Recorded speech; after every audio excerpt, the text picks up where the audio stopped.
అసలు దైవ సన్నిధి అంటే ఏంటి? మోషే గారు దైవ సన్నిధిని నాతో ఉంచు అంటున్నాడు కదా. అసలు దైవ సన్నిధి అంటే ఏంటి? నేను 2 మాటల్లో మీకు చెప్తా. దైవ సన్నిధి అంటే 1 దర్శించుట, 2 దర్శనమిచ్చుట. 1 దర్శించుట, 2వది దర్శనమిచ్చుట.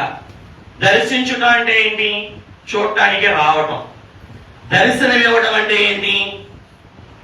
కనబడటం. నిర్గమకాండంలో ఉన్న సన్నిధి ఇదే.